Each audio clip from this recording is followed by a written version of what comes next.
Good evening, ladies and gentlemen.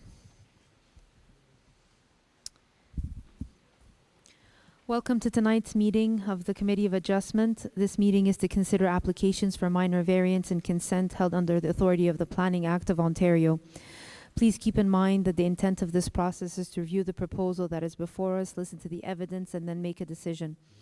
This process is not intended to be used to resolve any concerns or disputes that may exist between the town, individuals, or organizations. If a request for a deferral is made and the committee grants such a request, the committee, after consultation with the Secretary-Treasurer, will set a new hearing date. No further notice will be provided unless there are changes to the application. In order to conduct an effective and efficient meeting, we have adopted the following process.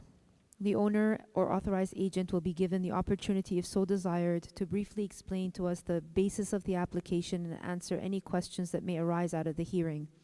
A maximum of 5 minutes will be provided to this presentation. You will need to state your full name and address for the record, and any materials submitted to the committee for the viewing will remain the property of this committee. Any submissions beyond 5 minutes will also be at the discretion of this committee. All persons attending the hearing who wish to support or oppose the application must also state their full name and address for the record, and a maximum of 5 minutes will be provided for their presentation. All remarks and questions are to be directed to the chairperson of the committee, and any submissions beyond those 5 minutes will also be at the discretion of the committee. If there are several speakers sharing the same point of view, please select a spokesperson to present the group's opinion. We want to hear the views of everyone in attendance. However, covering the same points will not advance your case. The owner or agent will then be provided with a further 5 minutes to respond to any comments made by any interested parties and answer any questions from the committee members. If the owner or agent has any concerns found in staff report, particularly with any proposed conditions, this is the opportunity to advise us. The matter will then be taken into committee for a decision, and that will mark the end of all discussion. Once the committee makes an oral decision, any person desiring a copy must file with the Secretary-Treasurer at the meeting a written request for notice of the decision. A green sheet is provided for this purpose in the back of the room. Please note that you must make a written request in order to be included on the list that is used by the local appeal tribunal for the giving of any subsequent notice of any appeal. Written notice of the committee's decision will be mailed no later than 10 days for minor variances and 15 days for consent applications to the applicant, owner, agent, and any other person who has filed a written request for such a notice. If you do not agree with the committee's decision, you may appeal this to the local planning appeal tribunal, and the last day of appeal for this decision to the local planning appeal tribunal will be noted on the decision. If no appeal is received within the prescribed time frame, the decision of the committee becomes final and binding, and the Secretary-Treasurer will then notify the applicant through written correspondence. People attending the committee meeting tonight should be courteous and respectful of the members of the committee, the town staff, and other people in attendance. We ask that you maintain your cellular phones on silent or switch them off because they do interfere with the audio system. And tonight's meeting will be video recorded and available for future viewing on the town's YouTube channel. Thank you. We do not have any regrets this evening, and in terms of requests for deferral or withdrawal of any applications. Sorry, yes. Is there a declaration of pecuniary interests? No, I see none. Back to the request for deferral and withdrawal of applications. Is there anyone here that has a request for a deferral of an application? I see none. The Secretary-Treasurer has received a notice that she would like to speak into record. Committee members, I did receive a request for deferral for CAV A 147-2018 at 245 Albion Avenue. I received an email from a resident, and a copy of which is in your folder. The resident has concerns about notice and has made a request to defer the application. Thank you.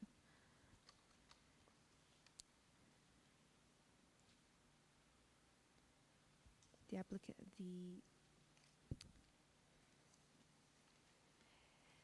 the resident is De Silva? Which one? Okay. Is Mr. De Silva here? Okay.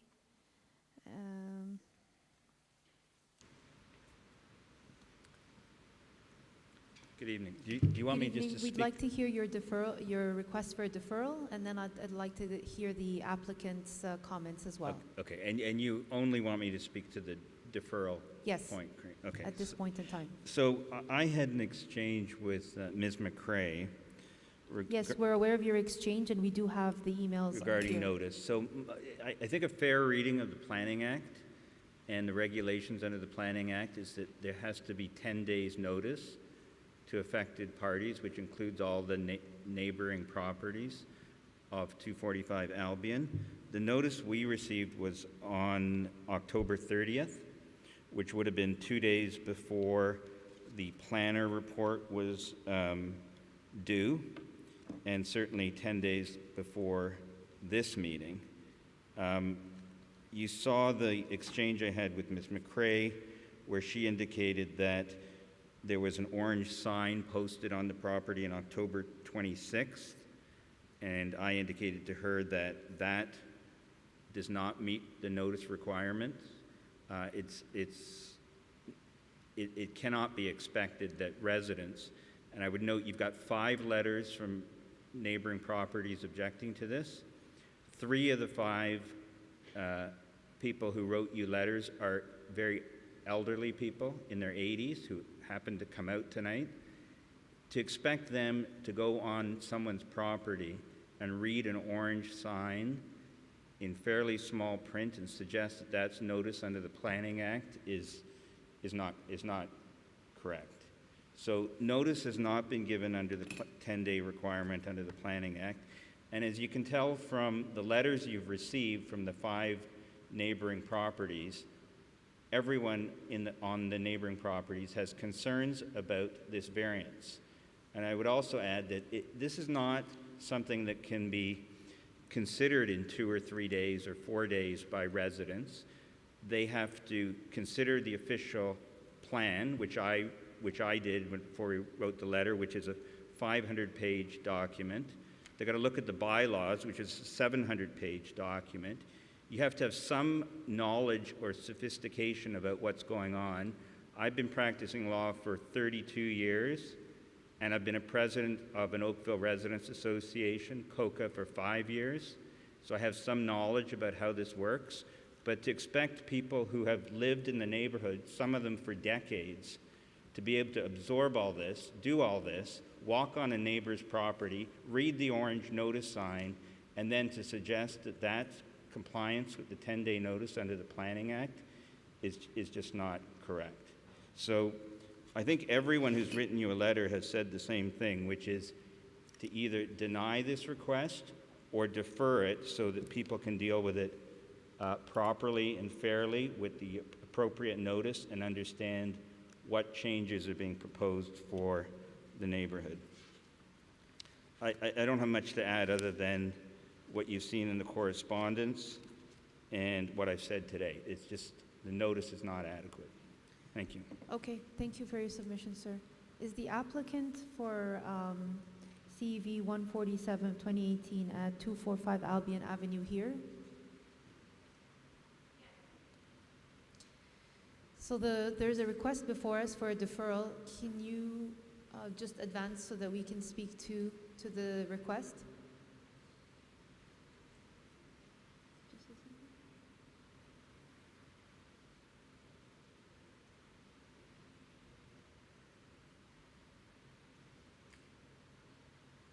Sorry. So, Madam Chair, Yes. the speaker essentially is saying that appropriate notice was not given by the Secretary-Treasurer under the Planning Act. So I think we should hear from the Secretary-Treasurer as to whether she provided notice in accordance with the Act.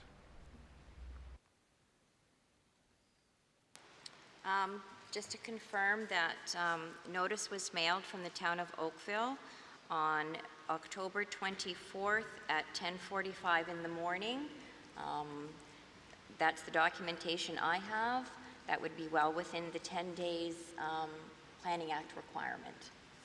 Thanks.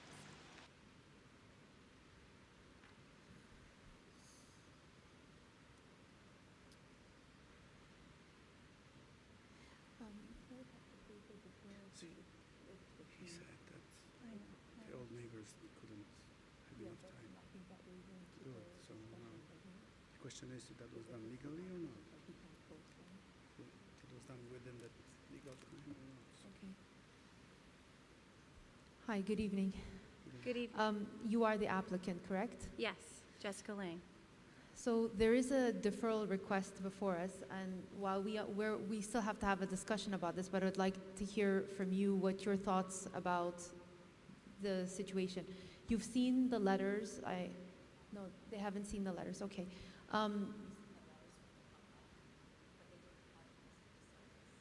Okay. So you've seen the other letters, other than Mr. De Silva's letters, that have requested that this application either be denied or deferred for them to have more information. Have you had a chance to speak to those neighbors at all or canvass the area just to see where this is coming from? I did canvass the street on Saturday morning, but I was only able to talk to Mr. De Silva's wife. No one else answered their doors, so I wasn't able to chat with anyone else other than them. Okay, so is it your submission that you prefer to proceed with the application versus entertain the idea of having a deferral in order to look at this situation of notice? We still have to discuss it. I just wanted to hear from you. I'd like to go forward with today and not defer it. Okay, thank you very much. Members, I'm in your hands. We have a discussion to make. Secretary Treasurer confirmed that we do have proper notice as mailed by October 24th. I'm not sure if their letters were delayed for some reason because of the previous strike that we had with the post office. I mean, I'm willing to discuss. What are your thoughts on the matter? Madam Chair, I just want to confirm either to the Secretary Treasurer or to staff, because this email's landed here before I had a chance to research it myself, but my understanding is that a sign needs to be posted, which from what I can gather, Mr. Silva doesn't like the sign, but a sign was posted. And notice has to be given, and only one of them needs to be, what? Both of them need to be there? The sign has to be posted, had to be posted by 4:30 on the Friday, I believe was the 26th of October, and public notice as well via the post. Okay, and you mentioned the public notice went out, and can I October confirm that the sign 24th. was... And the sign, when they pick up the sign, they're signing to say that the sign will be up by 4:30 on October 26th. So did you put up your sign on October 24th? 26th by Yes. 4:30? Yes. Yes. And you posted it? Yes. Okay, thank you. Are there any further questions? Okay.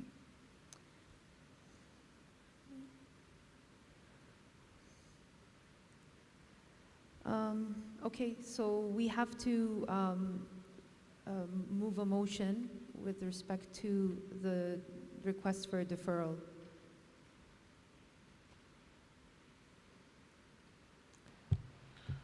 Madam Chair, I'll put forward a motion to deny the request and hear the matter here. I'm satisfied that the Secretary Treasurer has undertaken her due responsibility in terms of notification, and the owners have spoken to posting the sign in accordance with the time. So I'd be prepared to put forward that motion. Okay, very well. So the motion before us is that we continue with the matter, deny the request for deferral. Mr. Charlebois, you have some comments? Yeah, I just wanted to add to that, although I appreciate Mr. De Silva's comments here, they're, unfortunately from my point of view, they're more of an opinion on a methodology that the town uses, and it's not really for us to decide whether it's for us to decide perhaps whether the town was in violation, but, hang on please, but not whether this process is proper. It seems like it is. So I'm going to support this application too. Sir, you actually cannot, because we've given you your chance, and I've read the procedure of the meeting. You get your chance to speak to the matter. The applicant got their chance to speak to the matter. Now we are in discussion of the matter. You do have a right of reply if you tender the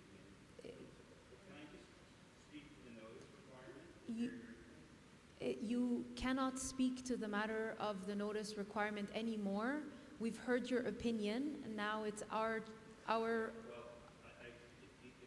not going to have this. Canada Post has resulted in every court in the country revising their notice requirements. Every court. So if the secretary is telling you that notice is from when she sends notice, there's a problem in every municipality where there's a strike on right now. It can't be from when the notice is sent. Okay. But it may be that we'll have to deal with it at the LPAT or possibly at the divisional court. Are you But the only member of the residents who have spoken to this here present today? Who is There here are others present here. for Albion? There are others here. Okay. You've all submitted letters into, okay, very well. So let's move the motion. All those in support of denial of the deferral? Okay, so the deferral has been denied, and the fact that you're all here now will give you a chance to hear what the applicant has to say. Will again give you the opportunity to speak to the application and receive any clarification that you may feel that you're missing because of in your opinion, an inadequate notice, although we all concur that notice was served within the prescribed time frame. And we are happy to take this matter and discuss it, and then have a motion moved on it. Sir and Madam, you are second on our roster, so I'll invite you to sit down. I will take the matters as they were ordered on our agenda. Okay. Thank you.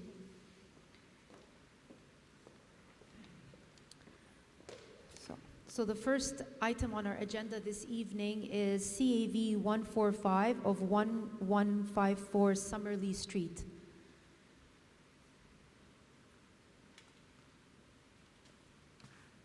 Good evening. Good evening. Your name and address for the record, please. Mike Lachowski, representing the homeowners. Good evening, Mr. Lachowski. Is there anyone here for application CAV 145 of 2018 at 1154 Summerlee Street? I see none. Go ahead, sir. This is your time. This is for the proposed pool, I believe. Yep. So after visiting the property, and having a certified arborist also join me, based on the location of the private and town trees, we felt that what we at that time assumed was a side yard, but because of the orientation of the property, it's actually deemed a front yard, which is why we're applying for the minor variance. Very well, thank you for the submission. Are there any questions of Mr. Lachowski? I see none. If you have nothing further to add and you're familiar with the conditions that staff has recommended, we're prepared to take this matter into committee. Thank you. Okay. Gentlemen, Mr. Charlebois, thank you. Madam Chair, having conducted my site visit and reviewed the applicant's written submission as well as the town's written staff report, noting also that staff is in support of this, and taking into account that there are no objections, either written or oral, from the public, I do find that this particular application is one of those technicalities that we exist for, and I find that I'm going to put forward a motion that this particular variance be accepted, finding it meets the 4 tests under the Planning Act, making it subject to a variety of conditions here that I'll read out. 1, that the proposed pool and equipment be constructed in general accordance with the submitted site plan as submitted. That a landscape plan be submitted to the satisfaction of the Director of Planning Services. And a last condition, and that it be subject to the condition that this approval will expire 2 years from the date of this decision if a building permit has not been issued for the proposed construction, and in such a case where a building permit is not required, that the proposed scope of work has not been fully completed. Thank you, Mr. Charlebois. Is there discussion on this recommendation?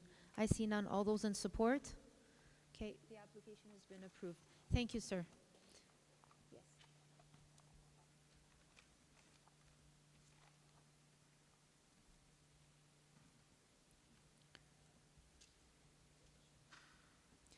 Application CAV 146 of 2018 at 1491 Burloak Drive.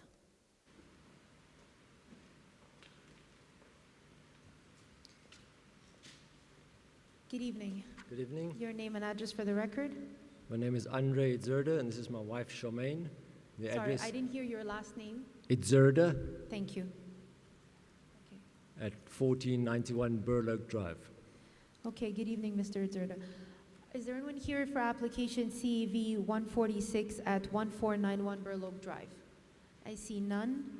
Go ahead, sir. Your application is for an extended accessory building for the garage. This is your time. If you'd like to address the committee and have any additional comments to make, we've all read our staff report and done our site visits, so we're familiar with your application. Okay. Can I present some documentation to the panel? Sure. Thank you. She'll. Okay.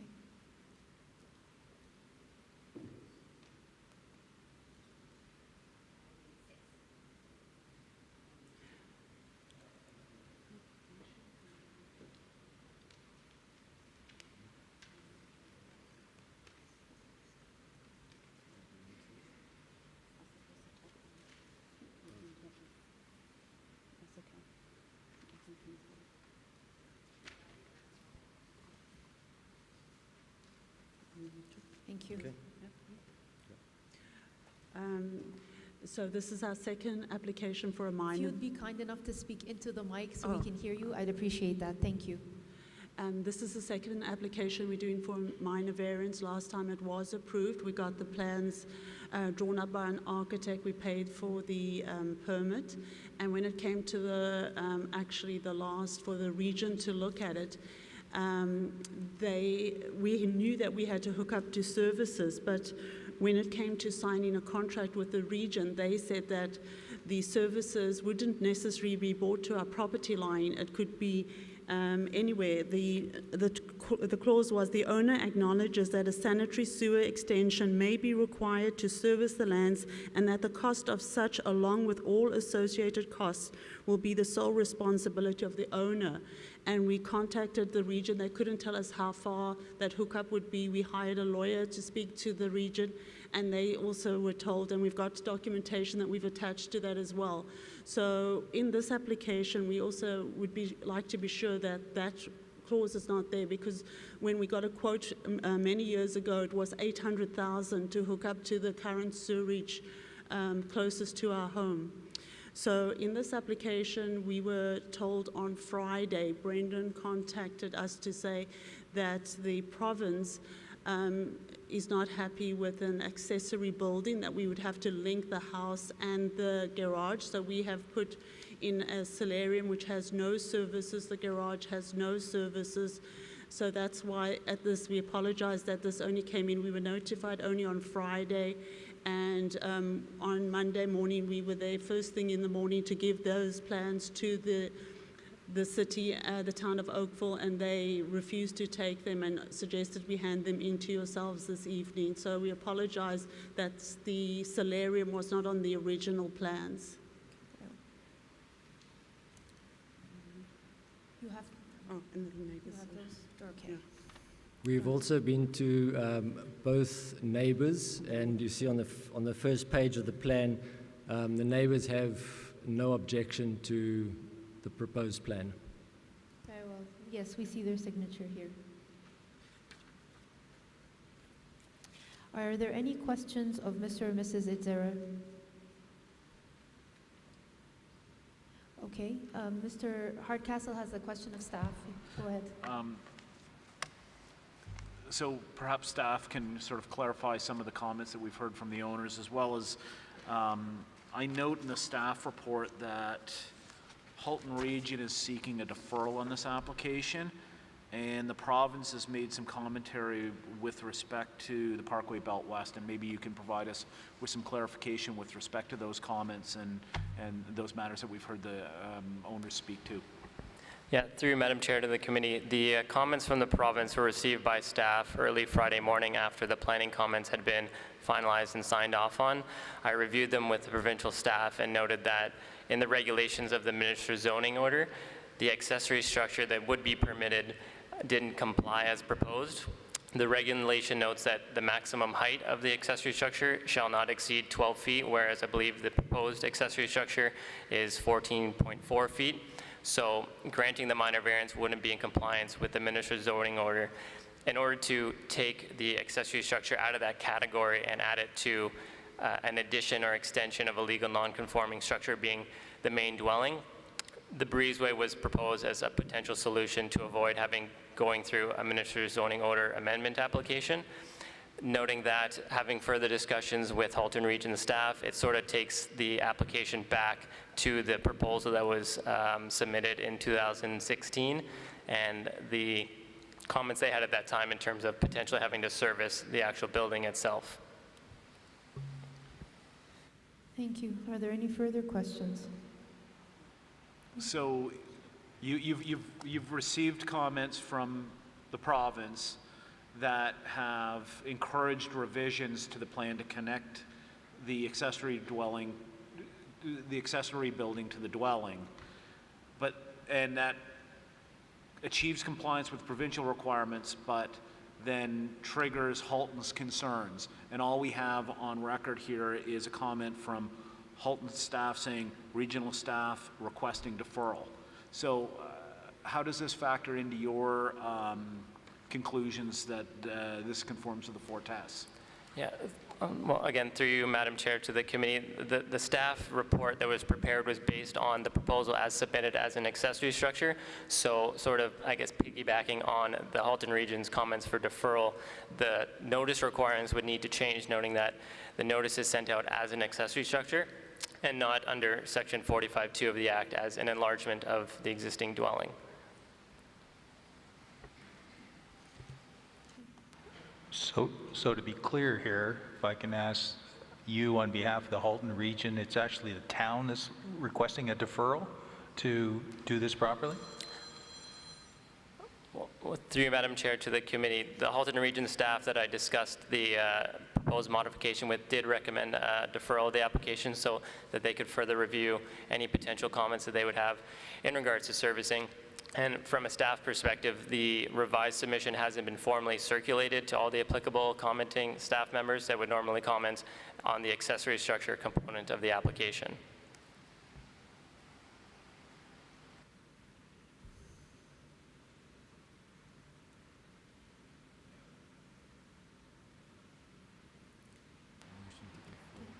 I'm just going to ask it again because there was a request by the chairman or the chairperson up front about anybody requesting a deferral and you didn't come forward. And so I just want to clarify again. Halton Region has asked for a deferral. Town is kind of in agreement with that and wants to circulate a new thing. So the town is actually, on behalf of whomever, requesting that this committee consider a deferral of this application until such time as you can circulate it properly. Yeah, through you, Madam Chair, that'd be correct. Again, going back to the, I guess, legislative piece of preparing proper notification, changing the notice requirement would indicatively result in a deferral.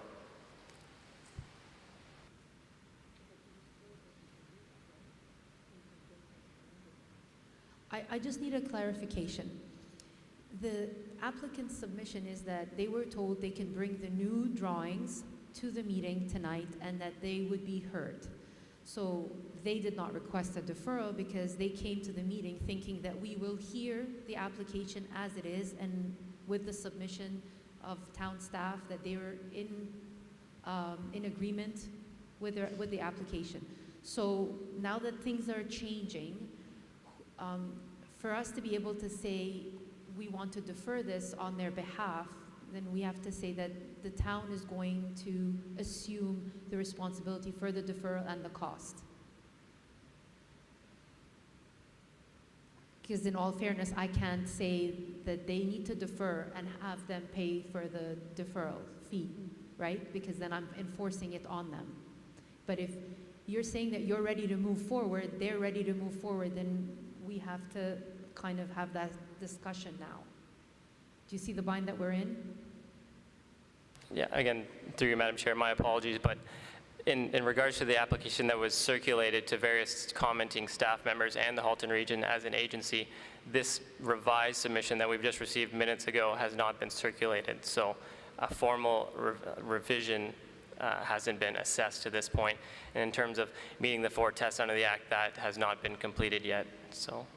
No, and I understand, and I'm fully aware of what you're saying to me, but I'm just saying that they came in with the understanding that they can continue to proceed with the application, given that they bring the new drawings to the meeting, which is not usually our practice. No.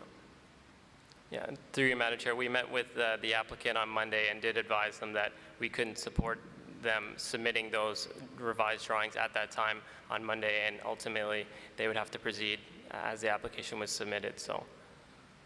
Okay, so we're in a bit of a bind now. We have the opportunity to proceed. However, there are several agencies who are requesting a deferral in order for them to look over your application and give us their proper submissions. So I think there might have been a misunderstanding in terms of the ability to move forward with new sets of drawings. Typically, we don't take new sets of drawings and make decisions on them without having had the chance to look at them and have them circulated accordingly. So I think that the comment on, or the idea is to defer until such can take place. Go ahead, sir. On Sunday, we did email these drawings to all the relevant parties, to Ms. McRae, to Brendan, and also to Michael from the province, just so that they had at least 2 days to look through everything. No, well, there's nobody working on Sunday, so even if you Yes. email them, so it would be Monday and Tuesday, which is today. It was on their desk Monday morning. But that's the thing, only the planner received them, so the circulation did not go through. And what I'm understanding from Brendan is that you were told that if you, yes, that's what I'm saying. Like, I believe that Brendan informed you that if you choose to go forward, it will be at your own discretion. Like, it's not typically something we do, take in new drawings and make a decision if it affects the application in itself. No, we do appreciate that fact. The fact is that it was delayed in their processes, that they only got back to us on Friday with this. We worked all weekend so that we could have this ready for it. We didn't know that they, in terms of the time, but we don't mind deferring. What we don't think it's fair that we should bear the cost of this deferment. And when I addressed that with city staff, they said, well, you have to pay for it, and we don't think that it's our it's our fault that they only came because it sat on somebody's desk apparently for a week and they were away. Is that our responsibility?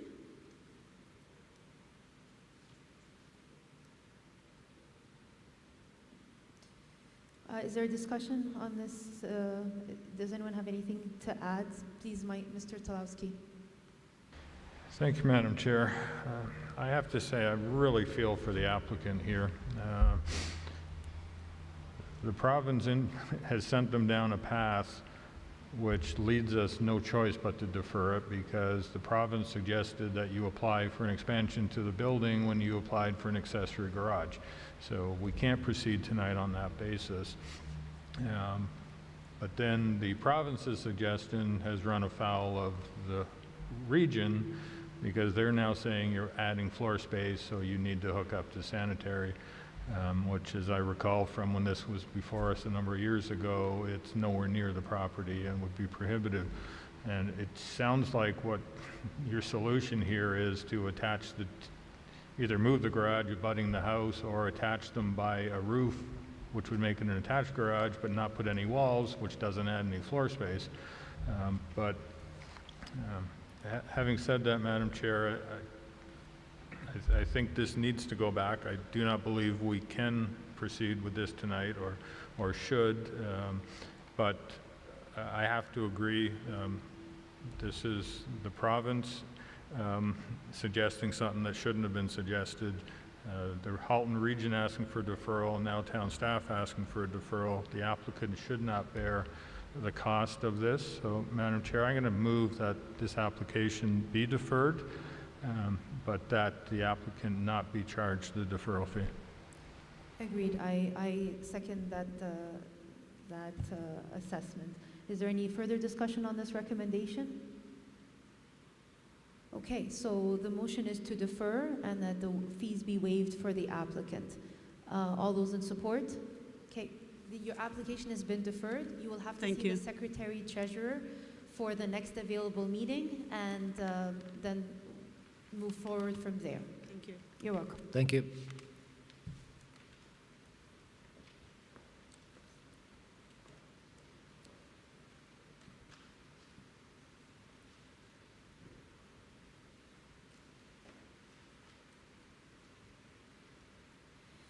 Okay, so the next item on our agenda is CAV 147 at 245 Albion Avenue.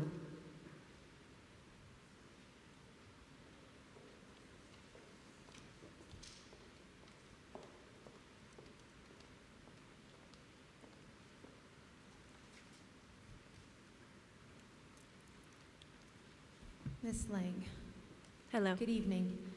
So just for the record, your name and address for the record again, please. Jessica Lang, 245 Albion Avenue, Oakville. Very well. So I'm going to invite you to give your presentation, and then we'll invite the resident neighbors to voice their concerns. Then you'll be given a further 5 minutes to reply or respond to these concerns, and then we'll take the matter into committee. Okay. To start, I do have some 3D drawings that we You can we give them to the Secretary Treasurer, and Okay. or do you want to put them on the projector? Are those copies, Probably- or do you want to? probably projector, right? I guess we could. It's up to us. We have only one copy, so maybe on the projector.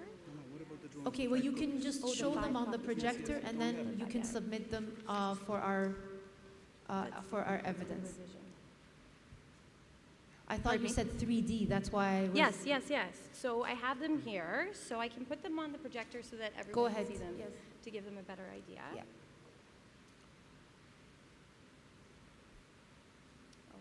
You want to turn it around the other way. Oh, there we go. There we go. Sort of fits. And then she'll show the side. So this is the front of the home.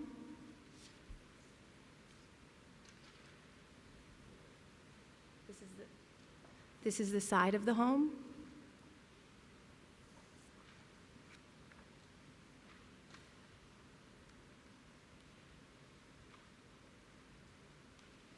And this is the rear.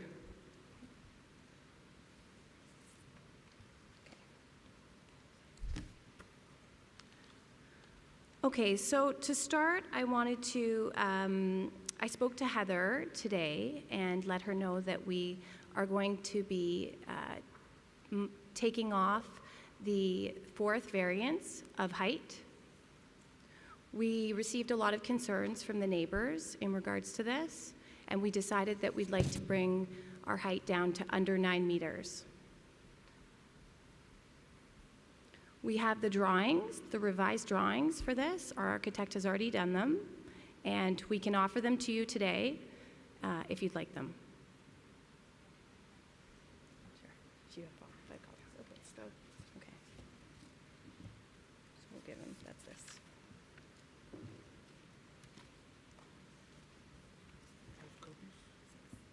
This is 6. Oh, so that, yeah, give the last one.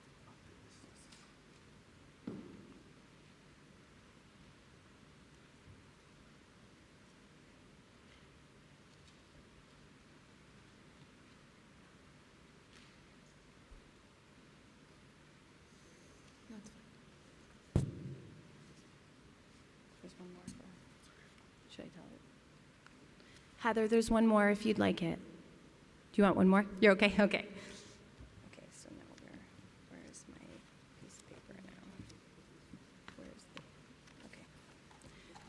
Okay, so we will be asking now for 3 variances. The first one is for the garage area. We're asking for proposed 646 square feet. The maximum garage area is normally 484 square feet. So we're asking for an extra 162 square feet in our garage for our 3rd car. You can see on the drawings that we put up on the projector that that's the extra square footage that we're asking in the garage. It's quite small. It's for a summer car, and 2 of us have winter cars, so we wanted to have the extra space. The next variance is for lot coverage. The lot coverage that we are asking for is proposed 26.818%. The maximum lot coverage is 25%, so we're about 1.8% difference. We're asking for this extra lot coverage for our garage, which I just explained, and the cabana in the back. For the cabana, we're wanting to have that extra square footage because we're storing our pool equipment, and we also would like to have our, a little kitchen in our cabana for when we're outside in the pool.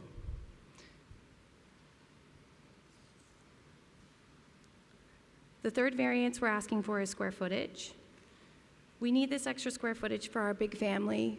My parents are also moving in with us, so we're wanting to have that square footage to have them in the home with us as well. This square footage proposed is 30.28%. The maximum RFA is 29%, so we're going over by 1.2%.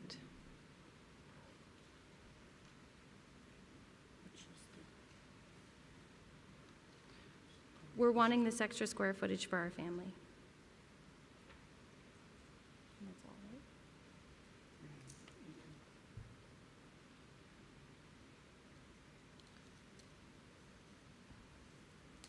right. Okay, are there any questions of Ms. Lang at this time? Mr. Charlebois? Just because I'm looking at these drawings for the first time, can you tell me how you managed to get the roof height down? I mean, it looks like you made no change to the building. Yeah. You basically just lowered the roof, is that it? Yes, by 6 inches. So what we've done is we've taken, the first floor was 11 feet high. We brought it down to 10 feet high, Okay, which is 1 foot. And then we took 6 inches off of the roof. Okay, thanks.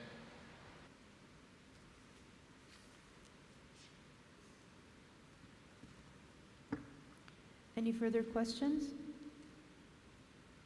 I see none. Okay, if you'll take a seat, then the residents who are here in attendance, who have heard the presentation, this is your chance to speak to the application. I'm happy to hear you individually, as long as you have separate points of view to share, or you can elect a speaker for the group, and you can address the committee with your concerns after having heard the application and the submissions of the applicant.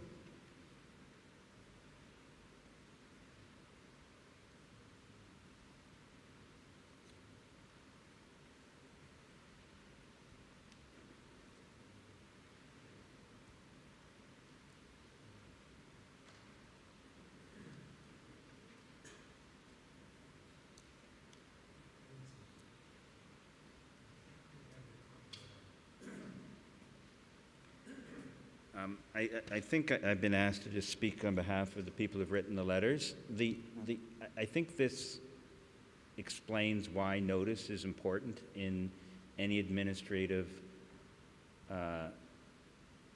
committee board hearing.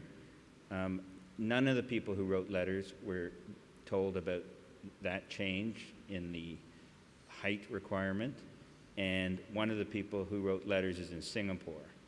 So I don't know what they think. I don't know whether they're still objecting. You've got the letters on file, and I do think the main concern of people on the street was height, and it would have been nice to know that that was withdrawn in the exchanges of emails that I had with the secretary about notice and other things. It would have been nice to know. I think other people would have liked to have known that. But I don't know what the other people have written letters. They're not all here today, and some of them are not even in the country. So that all speaks to why notice is important and why this probably should have been deferred. If the application was being changed, as it has been changed, I would have thought it becomes a new application and the clock starts again. But you've got the letters, and I can't tell you what the people who aren't here would think of that change. Okay. Are there any questions of Mr. De Silva at this time? I think the Secretary-Treasurer has a comment to make. I just wanted to mention when the applicant approached me today, requesting whether she'd be able to change the drawings, she was advised that she can certainly put the request forward to the committee. It's not for me to decide whether the committee would accept that revision or not, and it was not for me to be made public. In the instance, perhaps if I told everybody they were withdrawing it and then they came to the meeting and decided not to. So again, it was not up to me to actually advise that the applicant was choosing to withdraw variance number 4 for the height. It's actually was going to be the committee's decision at the meeting this evening. Thank you for that, Ms. McRae. Mr. Charlebois?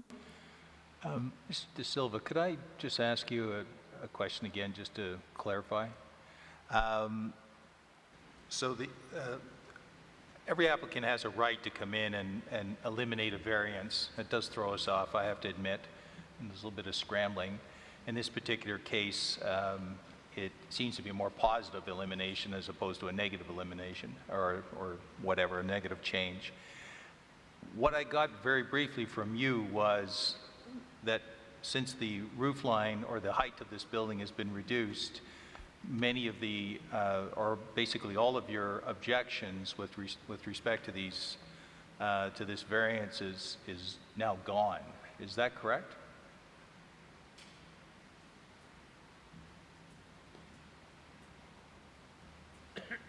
That is not correct.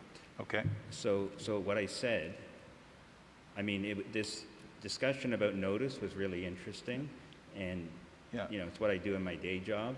I didn't plan on being here tonight, but I can tell you with 100% certainty that no notice under any court, admin law, public body, committee of adjustments is effective from the date it is sent out, particularly when there's a federal government postal strike on.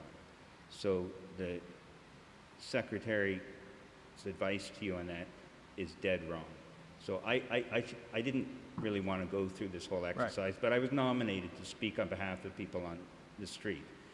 Had proper notice been given, people would have been able to consider this application, and had proper notice been given that the height requirement was going to be complied with, just like we complied with, just like Allison Ratchford, who sent you a letter about what she did, complied with, then perhaps most of people's concerns would have been alleviated.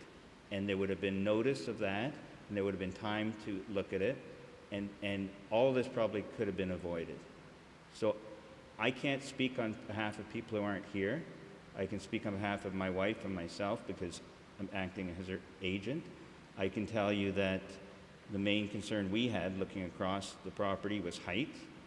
There are other concerns which are set out in the letter, but if we all had more than 2 days to think about this, and some of these residents have lived on this street for 40 and 50 years, I think they deserve more than 2 days notice if their street is being changed dramatically. And they need more than 10 minutes notice that the variance is being changed. And it's just a basic question of fairness. But I don't know what you do with your application, because you seem to have taken away the option of deferring this and giving people the time to do it properly because of the deferral motion. And so you're just going to have to make a decision based on all the letters you have and people who aren't even in the country to know that the height requirement has now been changed at the last minute. So I don't think I can help you much more. Okay, thank you. You were elected to speak on behalf of the remaining residents. Now, while we've heard your submission about the notice, I still have yet to hear whether they have any other concerns other than the notice and the height, considering that we are looking at 3 variances. So we need to speak to the application that's before us. Is there anything in the application that they would like to speak to other than those 2 issues? Well, I'll find out. But you know, only And we have the letters. We do have the yeah, letters. only 3 of the 5 are here. Okay, 1 is not well, and 1 is in Singapore. So, you know, and I didn't, you know, I'm not here acting as a lawyer. I'm here as a resident. So I'm not purporting to act for people. This all goes to the question that had you given people proper notice, you might very well not have had a contested application. And that's why proper notice is an important thing in any administrative tribunal. And we're here now, and that's the idea that we're trying to project to you, is that we've noted your issue with notice, we've dealt with it, now we have to deal with the application that's before us. And I've yet to hear anyone's concerns to speak to this application. Now that they've heard the application, they've been given all the details, they've seen the drawings on the projector, I haven't seen anything or heard anything to speak to that application, notwithstanding the fact that there's only 3 out of the 5 that are here today. But you're the only person who's speaking, and that's Okay, why well, the question was directed to you. Okay, I'll have to ask, but I'm, you know, No, I'm it's not, fine. I could do it myself. I'm just Yeah, saying. yeah.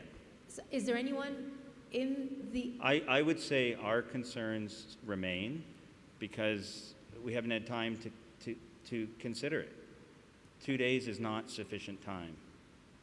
And I feel bad for the people who are going to be subject to this rotating postal strike, because if they get notice and the strike's on, they're going to get 0 notice. And they're going to be changes made to their properties and their neighborhoods because you've interpreted the notice requirement as being the date in which it was sent, which is absolutely not the way notices is interpreted under any statute in any province. So I don't think I can tell you more other than, at least with respect to us and with respect to the applicant, letter you have at 261. As far as I know, their objections remain, as with the other people who aren't here. Okay, thank you, sir. Yes, sir. Can I speak, please? Yes.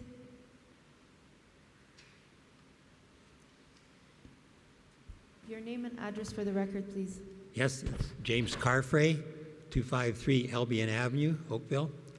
I live in the house directly, your plans show north or west, but I classify it as north. But anyway, the house very next door. The 2 things that on the second item, on the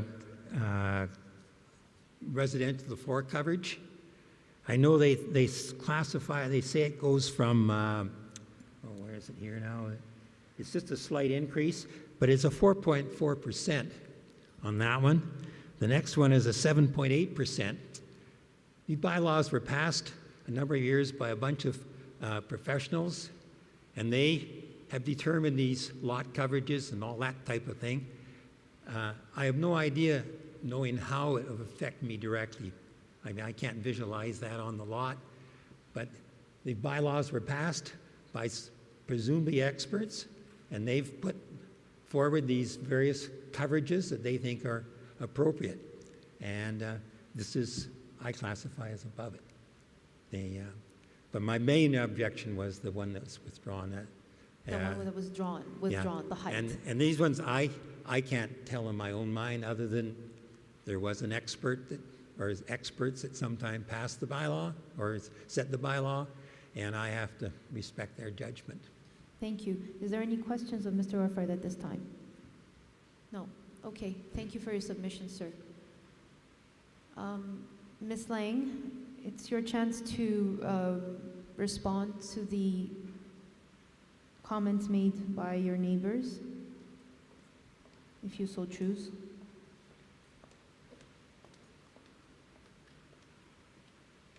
Hi. I just wanted to say that the reason why we did get rid of the fourth variance is because we wanted to respect the neighbors and their concerns and understanding that that was really an issue. So we do apologize for it being so last minute. We hadn't confirmed that we were going to do it until we had received the letters. So that is why it happened that way. Okay. Are there any further questions of Ms. Lang at this time? Gentlemen, if you're ready to move a motion.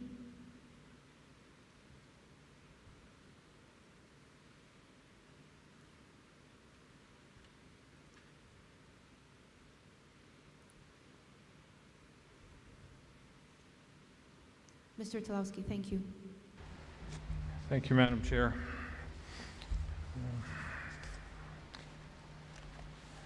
Madam Chair, by way of comment before the motion,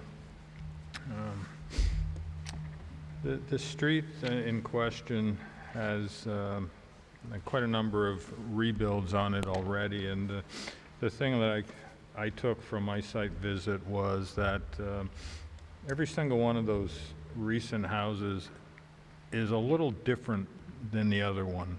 Like, yes, they're very different from the historic bungalows, but the bylaw obviously allows significantly more than that. And I find that this house very much in keeping with the establishing new character of the neighborhood, with a number of newer houses that, while somewhat similar, are all very different.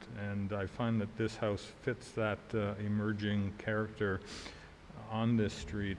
And I would like to commend the applicant for listening to the neighbors and withdrawing the variance on height. And while it has been said it's not necessarily preferred that we make changes on the fly, but I don't believe an applicant should be penalized for trying to do the right thing.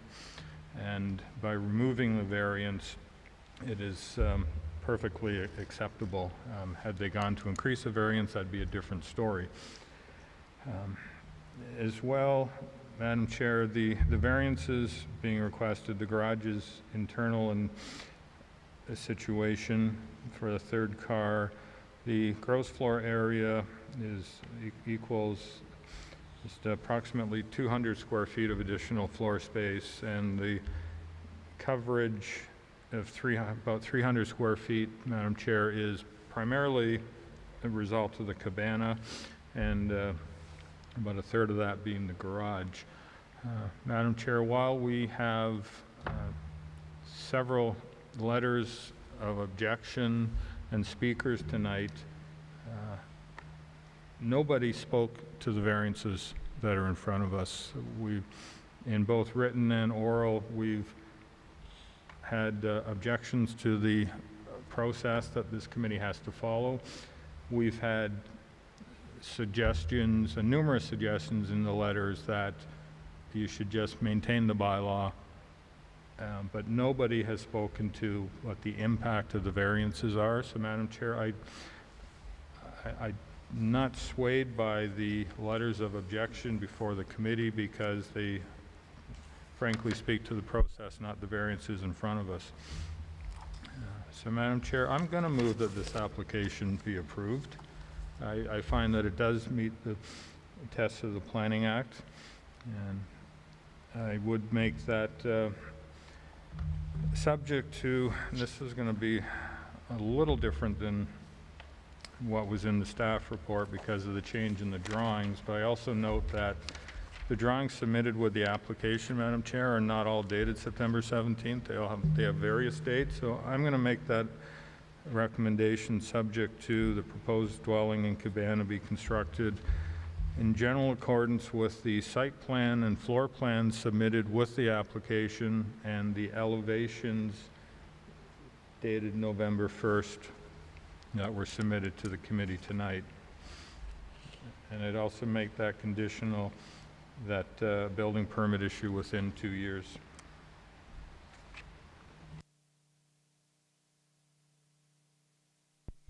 Very well. Thank you, Mr. Tulowski. Is there a discussion on this recommendation? Okay.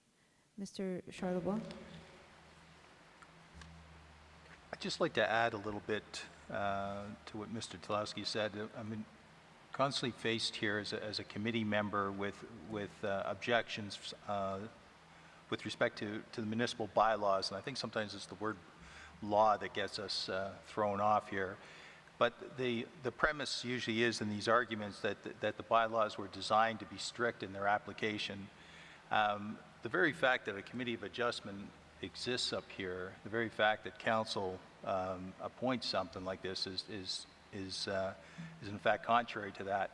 Every citizen, every resident has the right to request that the town look at their individual application and permit a variance.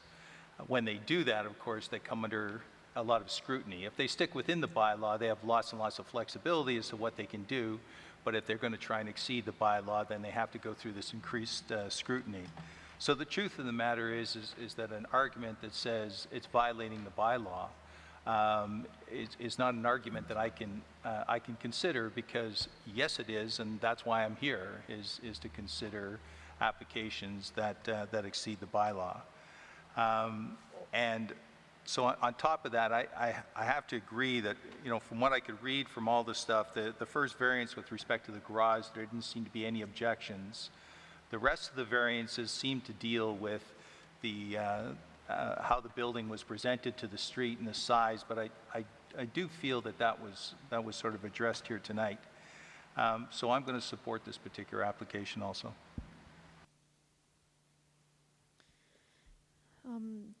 Thank you, Mr. Charlebois. Is there any further comments? Okay, all those in support of the motion to... Okay, your application has been approved. Thank you.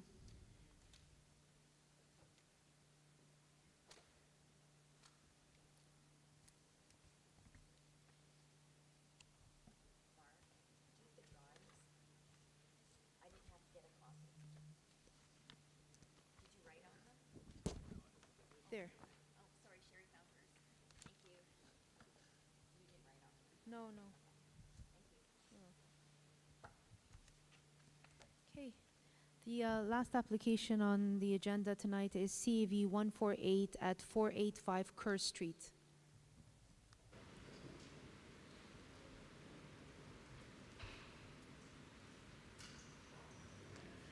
Hello, my name is Gary O'Neill from Kerr Street Community Services at 485 Kerr Street. Good evening. There's nobody here for your application, so the floor is yours. If you have any further comments to make with respect to your proposed application. Okay, thank you. So you may know Kerr Street Community Services is better known as Kerr Street Mission.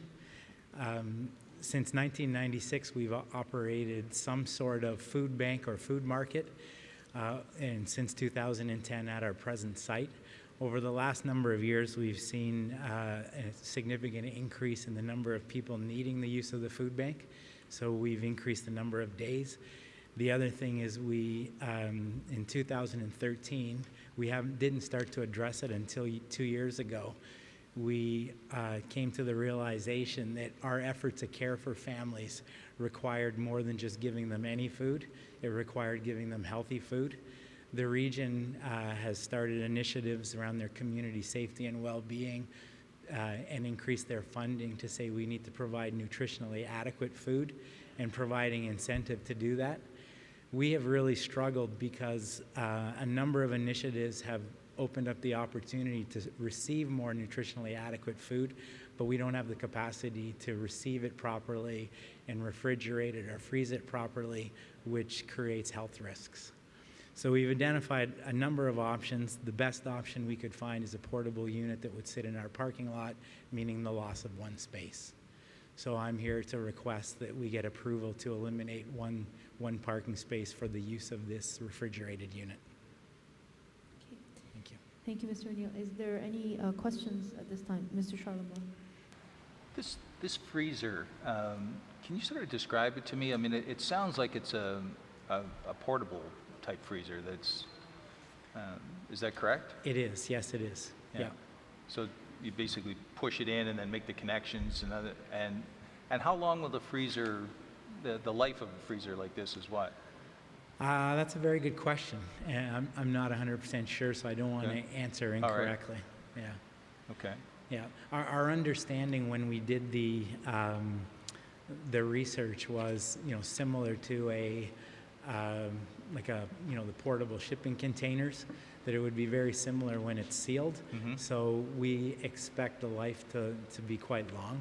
We do know that it takes, there's extra pressure on the refrigeration because of the temperature changes outside. Right. Yeah. I've got one more question, if you don't mind. I'm going to direct it to staff on this one. It's, I'm going to jump the gun because I'm actually terribly in support of this particular endeavor, but I'm just wondering, with respect to staff agreeing to a variance that will live forever, that would permit a freezer to be here, was there any consideration at all as to what if the I'm not sure if they own or they rent this particular place, but if it's no longer the mission, then this variance will continue forever on this property. Was that something that the town considered? And because in your application here, you put no time frame on it, you basically just said, yeah, freezer can be there forever, if you guys agree. Yeah, through you, Madam Chair, there were small discussions internally with staff, and ultimately it came down to discussions with engineering staff, and the reduction of one parking spot wouldn't have a dramatic impact on the site as it would function in perpetuity. So ultimately, that's sort of where staff was coming from in the totality of the reduction. Are there any further questions? See none. Mr. O'Neill, do you have anything further to add before we take this matter into committee? No. Okay, thank you.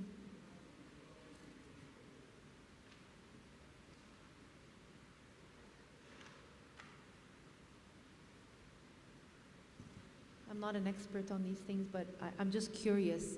Because it's portable, how secure is it? Well, it's large enough and big enough that it would be very difficult to remove. And the electrical connection, I'm not going to say permanent, but it's not just like a plug-in. Okay. So it's not something that would be easily picked up and moved. Okay, very well. Thank you. Recommendation? Madam Chair? Mr. Hardcastle, thank you. I think that this is a variance to request a reduction in one parking space to facilitate this refrigerated freezer unit. It's supporting a good community use. Staff have undertaken a thorough review in terms of the assessment on on-site traffic access egress requirements. And I'm satisfied with the review and that the deficiency of one parking space is supportable. So I will put forward a motion of approval, finding that the requested variances conform to the 4 tests of the Act, and that the variance should be subject to the 2 standard conditions. The first being that the proposed refrigeration unit be located in general accordance with the submitted site plan dated October 24th, 2018. The second being that the approval expires 2 years from the date of the decision if a building permit has not been issued for the proposed construction, and in cases where a building permit is not required, that the proposed scope of work has not been completed. Thank you, Mr. Hardcastle. Is there discussion on this recommendation? I see none. All those in support? The application has been approved. Thank you, sir. Thank you. We have minutes. We have minutes to confirm for September 4th and October the 23rd. Who would like to move the minutes? Mr. Flemington, thank you. Moves the minutes. Motion to adjourn. Mr. Hardcastle moves to adjourn at, I don't mind. Yes. Yes, 8:10.